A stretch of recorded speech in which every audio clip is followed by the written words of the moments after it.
Federal government rolls out an 8-point agenda to reinvigorate the nation's economy, develop a robust roadmap to transform the economy of the country. Vice President charges Presidential Committee on Tax Reforms. Oil steady as supply concerns offset worries over demand.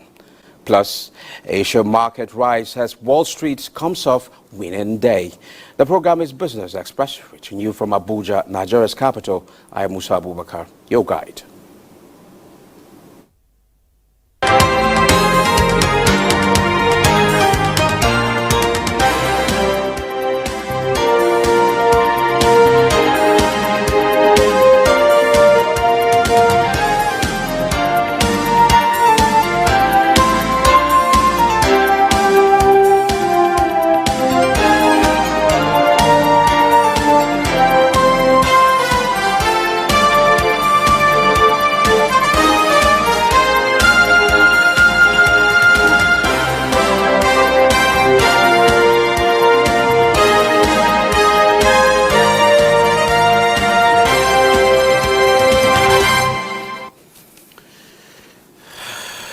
Let's now bring you up to speed with business development. The current administration has formally rolled out an 8-point agenda to reinvigorate the nation's economy, with security, poverty eradication, and job creation topping priorities. State House correspondent Musbaud and Wahab reports that this was part of the marching order President Bola Tinubu gave to the ministers at the maiden Federal Executive Council meeting. Nigerians are looking up for the hope so promised to be renewed. It's a clear reality to the man in front who is eager to keep his promises. We have to make sure this country stay on the right path to succeed on behalf of over 200 million Nigerians.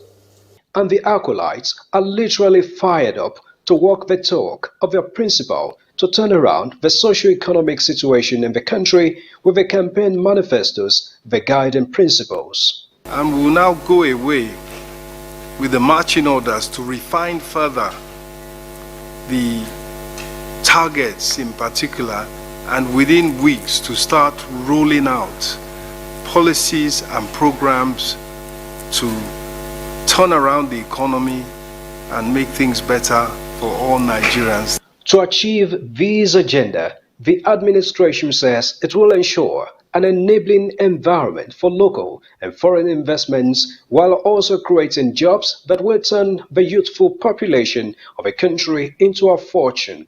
We will take it in phases. We are looking at different sectors of the economy that will contribute to this job creation. Chief among them is the creative industry and the digital economy, and then the agri sector and agro-processing zone, and mining, oil and gas. So Mr. President's vision includes the idea of harnessing the human capital of our youthful population to achieve the prosperity for everyone, to mobilize the social capital that is in our country, uniting us as a people to drive this transformation that is his direction for the administration. The government is equally giving priority attention to other sectors, including micro, small and medium enterprises, as well as health, education and agriculture. To make sure that food is available, affordable and accessible. Right now, the industry is faced with so many challenges. We have the challenges of insecurity, we have the challenges of flooding. Third challenge we have now is the invasion of migratory pests, killer birds and insects that are creating havoc in the northern parts of this country. We have the harvest season coming up, and we need to urgently tackle that issue. Mr. President's vision is to ensure that Nigeria recovers lost time as quickly as possible, and Mr. President is desirous of ensuring that results begin to be seen on ground for the ordinary Nigerians. From all of these, drastic and positive changes are certainly the desire of Nigerians. And these ministers are positive that the citizens will begin to feel the impact of the current administration very soon. Meanwhile, Vice President Kashim Shettima has charged members of the Presidential Committee on Fiscal Policy Tax Reforms to develop a robust roadmap that will transform the economy of the country. Vice President gave the charge when he received in audience members of the committee led by the chairman, Mr. Taiwo Oyedele, at the Presidential Villa. State House correspondent Abdurrahman Jibrila reports that Vice President Shettima notes that the committee's role is a potent tool for resource mobilization, charging them to make recommendations that are quick in view of the nation's current economic realities, while assuring them of the National Economic Council's cooperation. Vice President Shettima charged them to also focus on domestic resource mobilization. He said fiscal policy and tax reforms are critical for meeting national aspirations, which also takes global dimensions with global realignment of forces with the emergence of BRICS and current geopolitics. Chairman of the Presidential Committee, Taiwo Oyedele, said the committee will focus on its mandate as directed by the President, which covers fiscal governance, revenue transformation, and fiscal competitiveness and economic growth facilitation. They may not be the usual recommendations that people are comfortable with, but we're putting the interests of our country first and all the way through. The second thing is Mr. President was very clear that he's not interested in committees writing reports. He has said to us, as you recommend and you get the approval, go ahead and help me to implement.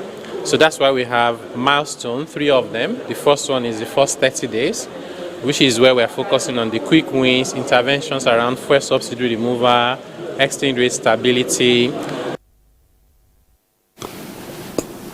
Now, smallholder women farmers in Nigeria are appealing to government at all levels to swiftly implement targeted palliative measures that will provide financial relief and assistance to smallholder women farmers, as well as prioritize agriculture in the 2024 budget and increase allocations to it. They made the appeal while fielding questions from journalists in Abuja, where they noted that early distribution of improved seeds and seedlings to members for dry season irrigation farming will cushion the losses made during the wet season farming. Procurement of gender-friendly equipment, farm implements, and water pumps for irrigation will increase farmers' efficiency on their farms. Women are involved in all parts of the agricultural value chain and makes up 70% of the agricultural workforce in Nigeria. Smallholder women farmers are unduly affected by the adverse impacts of climate change. They added that improved market access for smallholder women farmers will enable them to sell their produce at fair prices. Meanwhile, following the state of emergency declaration on food security by President Bola Tinubu on July 13th, the Federal Ministry of Agriculture and Rural Development has trained over 200 farmers drawn from different parts of Rivers State on cassava processing, packaging and value addition and utilization. The training, which was conducted at the Agricultural Development Program ADP Center of the state, a branch under the supervision of the ministry, had representatives who were trained in tomatoes and yam cultivation. The beneficiaries were mostly youths and women. Let's now take a trip to the commodities market.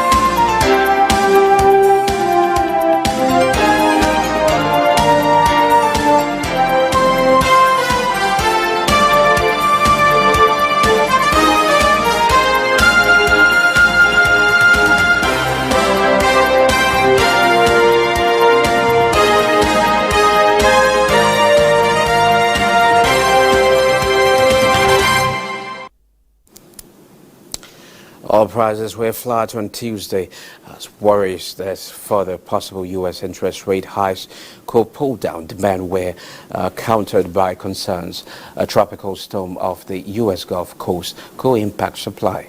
Brent crude was 2 cents lower at $84.40 a barrel, while U.S. West Texas Intermediate crude shed 3 cents to $80.07 a barrel. Investors await key U.S. economic data later this week that will help determine the path of interest rates this year and next. Federal Reserve Chair Jerome Powell on Friday said the U.S. Central Bank may need to raise rates further to cool stubborn inflation. Now, how much is the Naira exchanging for other currencies? Let's see.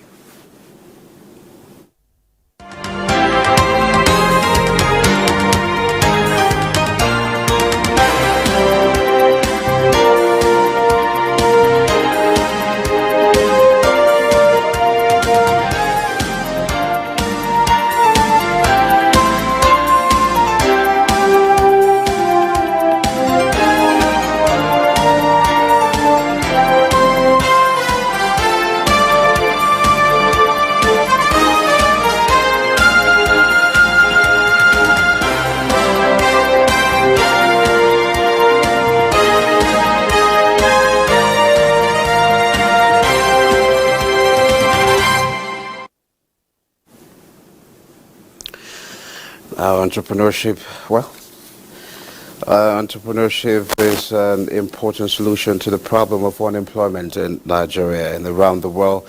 By creating new business and job opportunities, entrepreneurship can help to reduce unemployment and drive economic growth and development. Now, to speak on solutions to unemployment in Nigeria, why entrepreneurship matters, and the recent National Bureau of Statistics figure that puts Nigeria's unemployment rate at 4.1% in the first quarter of 2023, is a senior economist with SPM's professional Paul Alaje. He joins us via telephone. Very good morning, Mr. Paul. Good morning to you, and thank you so very much for having me. Okay, first of all, before we look at the unemployment rate, the recent unemployment figures, I want you to have your thoughts on the recent GDP figures released by the National Bureau of Statistics. What do you make of it? Well, the GDP figures released by the Bureau of Statistics only reveals the situation that happened within the last quarter. And to that effect, it also reveals the productivity of our country as we have it today. Okay, well, to look at the unemployment figures recently released by the National Bureau of Statistics, you've seen the unemployment figures. We are talking about 4.1%. Yes. What do you make of it? Well, the National Bureau of Statistics has adjusted the methodology. Before 2014, it used to be those that have, if you don't have work for 40 hours a week, you'll be said to be unemployed. In 2014, that number was changed to 20 hours a week. Then you saw a major drop in unemployment figures. The same argument National Bureau of Statistics brought forward that time was that no, it's just to align with the global best practice. So it's going to be 20 hours a week. Last week, National Bureau of Statistics adjusted the number to 1 hour a week. So not 1 hour a day, but 1 hour a week.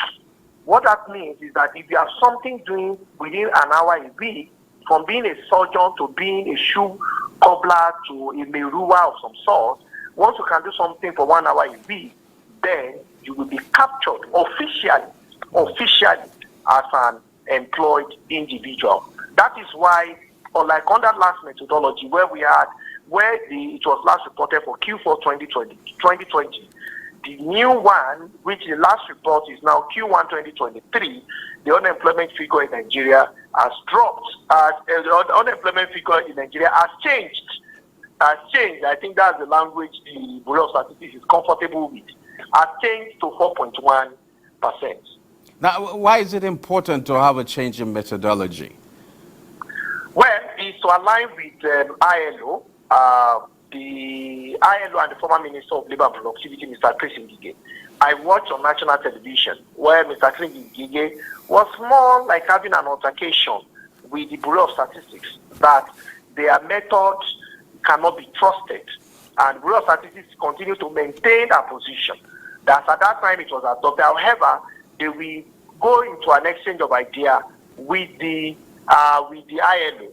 And ILO has made that organization that set the standard for member organizations that they will unify the way of measuring unemployment in the world. So the unemployment figure in Nigeria has changed from 3.3 to 4.1.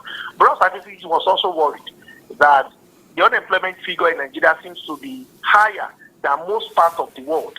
But you see, with this new number, it now shows that Nigeria is better than China, it's better than Indonesia, it's better than India, it's better than United Kingdom. I think in comparison with about 14 countries, Nigeria is number 3 in terms of unemployment figure, although that is very laughable because when you look at the realities on ground, you know that those countries might even be better off than Nigeria. You talked about realities on ground. But let me also tell you why 1 hour is adopted. Let me tell you why 1 hour is adopted across the world and why it is dangerous for African nations to adopt 1 hour a week. And many economists may not really tell you this, but let me tell you. You see, across the world, for most of the countries that are using 1 hour parameter, it is because the minimum wage in those countries is also on hourly basis. Okay. For instance, in Germany, minimum wage is 12 euro. And some other part, I can't remember how much in dollars America is charging in minimum wage. So work there is per hour, man hour. And if you look very well, in economics, the reward for labor is wage. You cannot discuss employment in isolation without compensation. Then that means all of us are in NGO. Even in NGO, people that pitch. Even in NGO. So here it is. We need to focus. If we are reducing unemployment to per hour, the minimum wage should also be enacted on hourly basis. And say, if you want to work, for instance, in Nigeria, you should not earn less than 5,000 naira per hour. As you are anchoring this program and all of the things you do with the great organization you work with, I'm sure you work 8 hours a day. That's 40 hours a week. You can multiply 5,000 by 8 hours a day, multiply it by a week, multiply by 4 a month. Then even the economic concerns, high inflation will not affect you anymore. That is what is obtainable in those countries. But in Nigeria, we want to have it where it suits us. So the methodology itself is not wrong. But can we have other things that is applicable to those countries in terms of what comes with it? You cannot discuss employment in isolation. And please ask any professor of economics. The reason for employment, he said, is money. Nobody wants to work. Labor, which is a factor of employment, is a derived demand.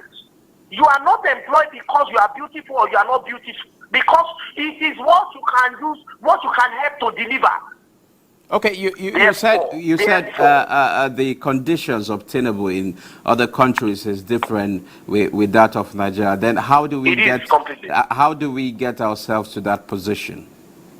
So we get ourselves into the position when we review our minimum wage. Wage is because of work to per hour. Now that we are using 1 hour, we should review it to per hour. And I'm suggesting 5,000 naira per hour.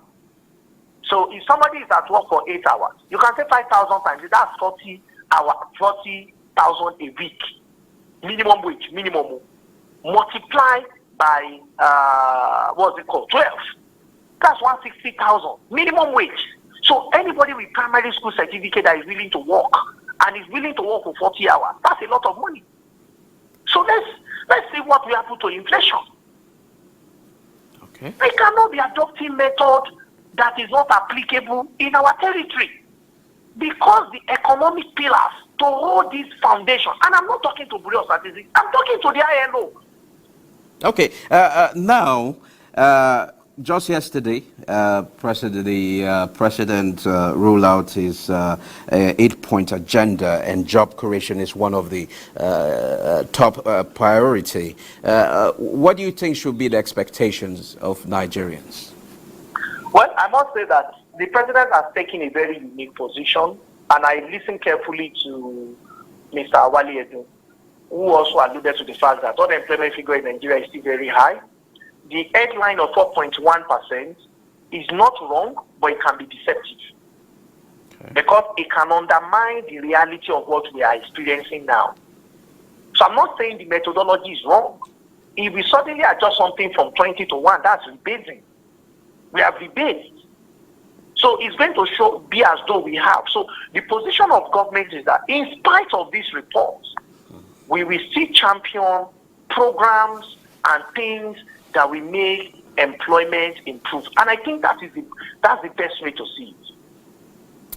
Okay, now, what role should the private sector play? You know, the issue of employment is just not about government. Private sector is though the private sector employs more, but of course. What role do you think should they play, and in what way do you think they should partner with government properly to see that most people are employed? In a lot of ways. I think there must be an handshake between public and private sectors. The two sectors must have an handshake on the issue of unemployment. Unemployment in Nigeria is still very, very high, and it's absurd. Miserability index in Nigeria is also very, very high, and it's a concern.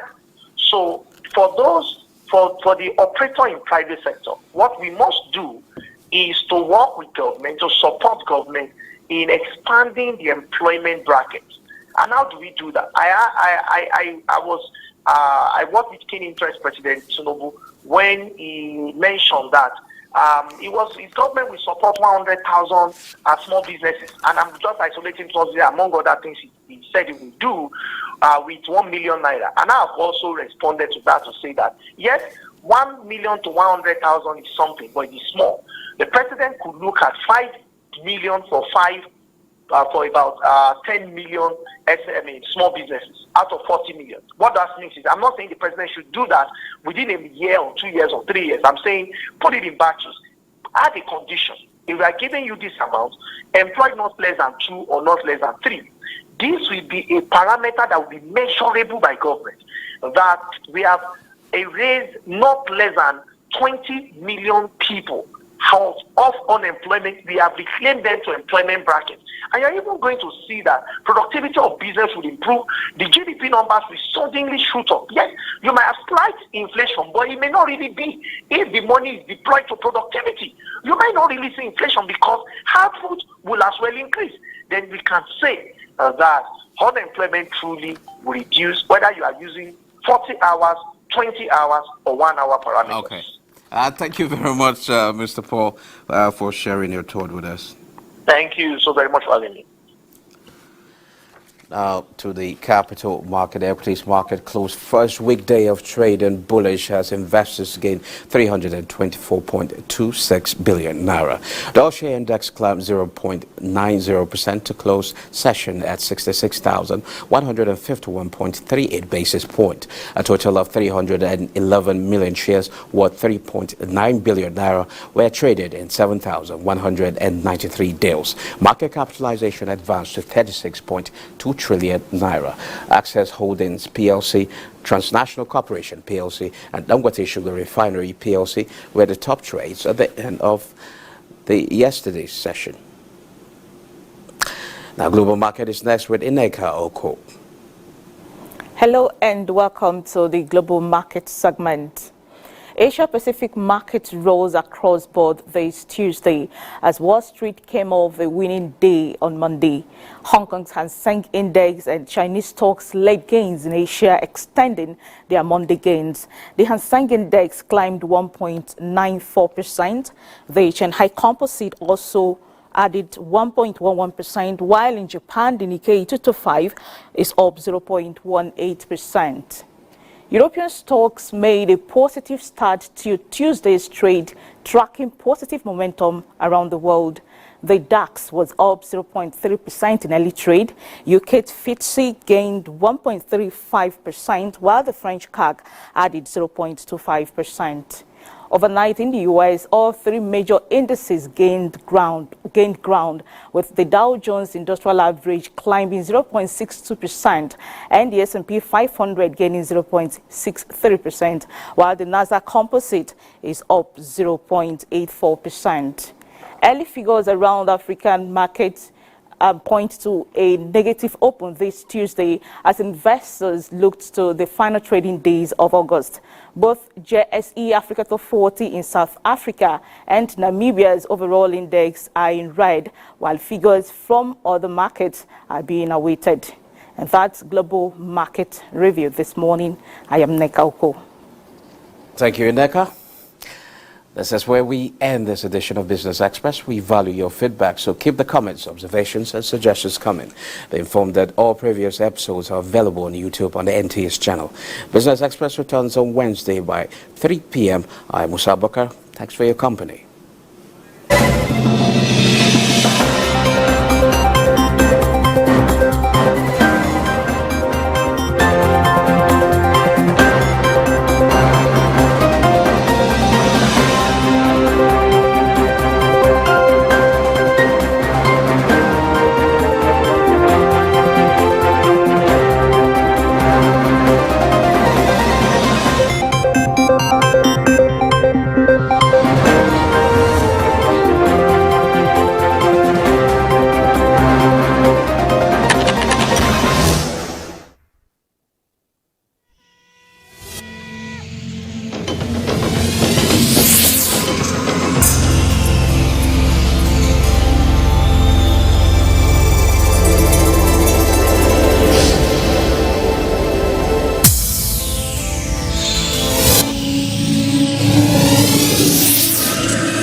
NTA, you can't beat the rich. Cleanliness and order have never been matters of instinct. They are matters of compulsive education, and like most great things, we must cultivate a taste for them. Truer words have never been spoken.